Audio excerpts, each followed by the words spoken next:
자, 이쪽으로 가볼까요? 자, 서울신문 기사입니다. 서울신문 8면 기사인데요. 먼저 이 사진 좀 보실래요? 자, 이 사진 보시면 자, 숨은 그림 찾기 해볼까요? 대통령이 어디 있을까요? 네, 쭉 찾아보면요. 정말 찾기 힘든데 여기 있습니다. 여기에 조그맣게 대통령이 이 직원들 사이에서 보건복지부 직원들 이 함께 손가락으로 하트 모양, 귀여운 하트 모양을 하는 모습인데 이게 뭐냐면요. 보건복지부를 어제 문재인 대통령이 깜짝 방문했대요. 아마 경호원들이 애를 먹었을 것 같아요. 동선에 예고가 없어서. 그런데 여기에서는 지난 1월에 과로로 순직한 지금 여성 사무관에 대해서 가슴 아프다 그런 뜻도 얘기를 했습니다. 그런데 여기서 이제 여러 가지 얘기를 했어요. 쭉 뭐 복지 문제도 쭉 얘기를 했죠. 그런데 문 대통령은 그런 얘기를 했습니다. 아이도 셋이고 육아하면서 토요일에도 일하고 일요일도 근무한다 변을 당하다. 그 사무관 얘기입니다. 그래서 너무 가슴이 아프다. 그러면서 무거운 표정으로 이 사무관이 일하던 자리를 물끄러미 바라보기도 했답니다. 순직 당시 문재인 대통령은 SNS에 가슴이 무너진다 이런 글을 남기기도 했는데 자 여기서요 이런 얘기가 있습니다. 연차 사용과 관련해서 저부터 솔선수범하려고 하고 있는데 직원이 연차 휴가를 다 사용할 수 있도록 보장해달라고 박능후 복지부 장관에게 당부를 했답니다. 그러면서 육아휴직에 대해서 심지어 엄마들조차 육아휴직을 할 때 눈치가 보이는데 아빠들은 더 눈치가 보인다. 이건 맞죠. 등을 떠밀어서라도 육아휴직을 하게끔 그것이 너무나 당연한 문화로 만들어야 한다고 거듭 강조했다 하는데 근데 이두하 변호사님 네. 육아휴직 좋은 걸 누가 모릅니까? 근데 실전이 문제잖아요. 네. 근데 이제 이 복지부 이제 깜짝 방문하실 때 대통령의 취지랑 관련해서는 육아휴직도 이제 강조하고 싶으신 게 있었겠지만 복지부에서 지금 과로 순직한 사무관 문제도 있지 않나 그렇죠. 싶습니다. 네. 그래서 그 육아휴직 문제는 노 변호사님한테 자세히 여쭤보시고 이제 저 그 관련이 없어가지고 네. 제가 말씀을 드려도 이렇게 그냥 현실과 맞닿는 얘기는 많이 못 해드릴 것 같고 네. 이게 그 보건복지부 공무원들 특히 이제 지금 이번에 과로사했다는 이분은 그 기초의료보장과에서 근무하시던 분인데요. 이게 기초의료보장과가 기초생활보장이라든가 취약계층이라든가 노숙인 복지 뭐 이런 데 관련된 건데요. 사실 우리가 공무원을 좀 지금 확충하자 이런 부분에 대해서 뭐 공무원이 되고 싶은 사람도 찬성하고 있을 뿐만 아니라 네. 또 공무원의 그 서비스에 대해서 만족하는 사람도 필요하다고 생각하는 사람들도 국민들도 일정 부분 찬성하고 있는 부분이 있는 건데요. 네. 뭐 예를 들면 소방직 공무원이라든가 경찰직 공무원 이게 늘어야 될 뿐만 아니라 무엇보다도 사실 앞으로 이렇게 그 독거노인도 많고 또 사실 이렇게 그 복지에 있어서 확충돼야 되는 그런 부분이 많기 때문에 복지 관련 공무원들이 늘어야 되는 게 맞거든요. 그리고 나라가 선진화될수록 복지가 그리고 장애인 복지라든가 노인 복지 그리고 아동 복지도 관련돼 있는데요. 그렇다면 복지부 공무원들이나 사회복지사 이런 사람들이 좀 촘촘히 사회 안전망이 설계되면 늘어나야 되는데 이 부분에 있어서 실제 그렇게 인원이 확충되지 않으니까 의외로 복지부 공무원 그리고 사회복지사 이런 사람들 중에 과로로 정말 이렇게 네. 극단적인 선택을 하시는 분도 간혹 있고요. 네. 그리고 또 그만두시는 분도 물론 많고 그리고 또 이렇게 과로사로 네. 되는 경우도 많기 때문에 이런 부분에 있어서 우선 공무원을 확충할 때 이 부분부터 실질적으로 국민들한테도 와닿게 여기에 인력 재배치라든가 충원이 필요한 게 아닌가 싶습니다. 맞아요. 그래서 문재인 대통령도 어제 그 부분을 지적을 했습니다. 뭐라 그러냐면 복지국가로 갈수록 복지 업무는 해마다 늘어가는데 기존 인원이 그 업무를 다 담당하려면 우리 소위 그런 말, 시쳇말로 그런 말 하잖아요. n분의 1로 한다 그러잖아요. 한 명이 휴가 가면 n분의 1 해야 된다.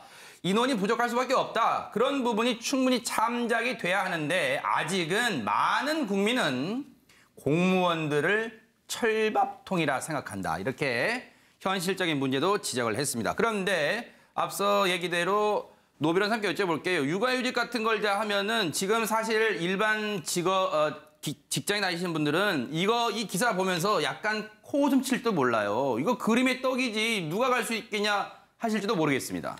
사실 육아휴직 문제는 저출산 고령화 문제랑 연결되기 때문에 너무 중요한 문제죠. 그래서 그 김동연 경제부총리가 그저께인가요? 그 우리나라가 현재 지금 인구 총합계 출산율이 연 2.0명이 안 되고 1.0 0.07명 정도 된다. 이러다가 큰일 나겠다. 심각하네요. 그런 얘기까지 하셨는데 이게 초등학교 4학년 2학기 사회교과서에 또 나옵니다. 아이고.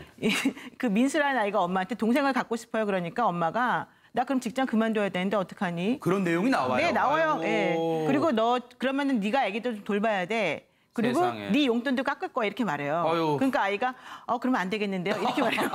아이고. 그러면서 이제 그 저출산 고령화 문제를 이제 학생들에게 가리키는 내용인데 거기 보면 육아휴직 제도 이렇게 나와 있습니다. 우리나라가 육아휴직 제도를 사용하고 있다. 남녀 모두 사용할 수 있다. 아이고. 그런데 만 8세 이하 혹은 초등학교 2학년 이하의 자녀를 둔 사람들의 경우에는 1년 정도씩 할 수 있다. 네. 그러면 실질적으로 그거 사용하는 사람이 왜 없냐? 네. 그걸 따져봐야 되는 거 아니겠습니까? 그러니까요. 기본적으로 그걸 쓰고 나면 직장에 다시 못 들어간다는 거죠. 그러니까 현실적으로 지금 그 육아휴직과 관련해가지고 일정 급여를 지급하게끔 되어 있어서 급여 액수도 150만 원으로 뭐 늘린다라고 얘기를 하고 있습니다만은 네. 지금 공무원 같은 경우는 그게 충분히 보장이 될 수 있겠지만은 일반 사기업 특히 그러니까요. 대기업이 아닌 사기업에서 어떻게 가능하겠습니까? 그러니까요. 저희 변호사들조차도 아이고. 여자 변호사들조차도 실제 본인이 아기를 낳고 키우기 위해서 육아휴직을 하면 그 다니던 법무법인에서 나오거나 아니면 무급을 받거나 이런 식으로 해야 돼요. 아니면 정말로 서면 아르바이트라도 하는 식으로 일을 아이고. 처리를 해야 되지. 네. 그렇지 않고 정말로 돈을 계속 다 달라고 하고 이걸 제대로 찾아먹게 되면 사실은 방법이 없는 경우가 많아요. 이 기사는 우리 노 변호사님한테도 공감이 많이 가는 기사였네요. 예, 아주 많습니다. 그러네요. 아하. 네. 어쨌든 문재인 정부가 복지 문제에 상당히 관심 갖고 있으니까 이 문제 어떻게 좀 전파시킬지 지켜보도록 하겠습니다. 선생님한테 자세히 여쭤보시고 이제 저 그 관련이 없어가지고 네. 제가 말씀을 드려도 이렇게 그냥 현실과 맞닿는 얘기는 많이 못 해드릴 것 같고 네. 이게 그 보건복지부 공무원들 특히 이제 지금 이번에 과로사했다는 이분은 그 기초의료보장과에서 근무하시던 분인데요. 이게 기초의료보장과가 기초생활보장이라든가 취약계층이라든가 노숙인 복지 뭐 이런 데 관련된 건데요.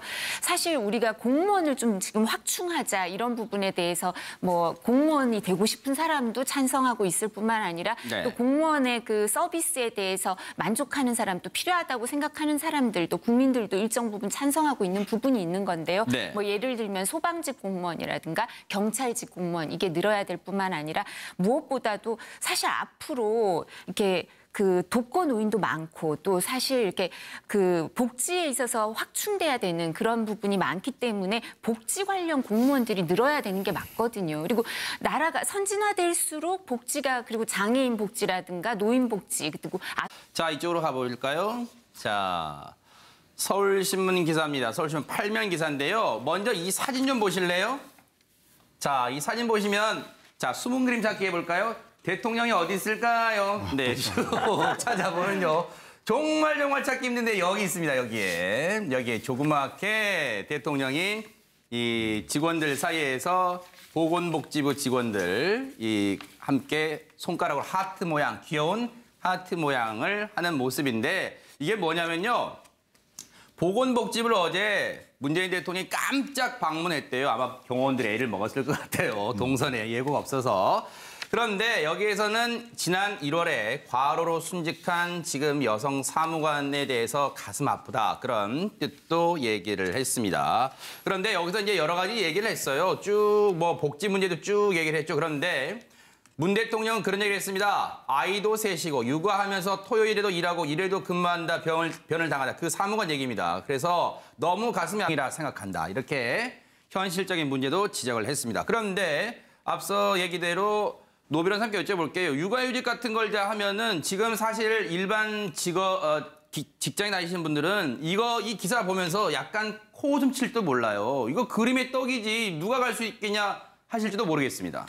사실 육아휴직 문제는 저출산 고령화 문제랑 연결되기 때문에 너무 중요한 문제죠. 그래서 그 김동연 경제부총리가 그저께인가요? 그 우리나라가 현재 지금 인구 총합계 출산율이 연 2.0명이 안 되고 1.07명 정도 된다. 이러다가 큰일 나겠다. 심각하네요. 그런 얘기까지 하셨는데 이게 초등학교 4학년 2학기 사회교과서에 또 나옵니다. 아이고. 그 민수라는 아이가 엄마한테 동생을 갖고 싶어요. 그러니까 엄마가 나 그럼 직장 그만둬야 되는데 어떡하니? 그런 내용이 나와요. 네, 나와요. 아이고. 예. 그리고 너 그러면은 네가 아기들 좀 돌봐야 돼. 그리고 세상에. 네 용돈도 깎을 거야 이렇게 말해요. 어휴. 그러니까 아이가 그러면 안 되겠는데요 이렇게 말해요. 아이고. 그러면서 이제 그 저출산 고령화 문제를 이제 학생들에게 가리키는 내용인데 거기 보면 육아휴직 제도 이렇게 나와 있습니다. 아프다. 가슴이 아프다. 그러면서 무거운 표정으로 이 사무관이 일하던 자리를 물끄러미 바라보기도 했답니다. 순직 당시 문재인 대통령은 SNS에 가슴이 무너진다 이런 글을 남기기도 했는데 자 여기서요 이런 얘기가 있습니다. 연차 사용과 관련해서 저부터 솔선수범하려고 하고 있는데 직원이 연차 휴가를 다 사용할 수 있도록 보장해달라고 박능후 복지부 장관에게 당부를 했답니다. 그러면서 육아휴직에 대해서 심지어 엄마들조차 육아휴직을 할 때 눈치가 보이는데 아빠들은 더 눈치가 보인다. 이건 맞죠. 등을 떠밀어서라도 육아휴직을 하게끔 그것이 너무나 당연한 문화로 만들어야 한다고 거듭 강조했다 하는데 근데 이두하 변호사님 네. 육아휴직 좋은 걸 누가 모릅니까? 근데 실천이 문제잖아요. 네. 근데 이제 이 복지부 이제 깜짝 방문하실 때 대통령의 취지랑 관련해서는 육아휴직도 이제 강조하고 싶으신 게 있었겠지만 복지부에서 지금 과로 순직한 사무관 문제도 있지 않나 그렇죠. 싶습니다. 네. 그래서 그 육아휴직 문제는 노동복지도 관련돼 있는데요. 그렇다면 복지부 공무원들이나 사회복지사 이런 사람들이 좀 촘촘히 사회 안전망이 설계되면 늘어나야 되는데 이 부분에 있어서 실제 그렇게 인원이 확충되지 않으니까 의외로 복지부 공무원 그리고 사회복지사 이런 사람들 중에 과로로 정말 이렇게 네. 극단적인 선택을 하시는 분도 간혹 있고요. 네. 그리고 또 그만두시는 분도 물론 많고 그리고 또 이렇게 과로사로 네. 되는 경우도 많기 때문에 이런 부분에 있어서 우선 공무원을 확충할 때 이 부분부터 실질적으로 국민들한테도 와닿게 여기에 인력 재배치라든가 충원이 필요한 게 아닌가 싶습니다. 맞아요. 그래서 문재인 대통령도 어제 그 부분을 지적을 했습니다. 뭐라 그러냐면 복지국가로 갈수록 복지 업무는 해마다 늘어가는데 기존 인원이 그 업무를 다 담당하려면 우리 소위 그런 말, 시쳇말로 그런 말 하잖아요. n분의 1로 한다 그러잖아요. 한 명이 휴가 가면 n분의 1 해야 된다. 인원이 부족할 수밖에 없다. 그런 부분이 충분히 참작이 돼야 하는데 아직은 많은 국민은 공무원들을 철밥통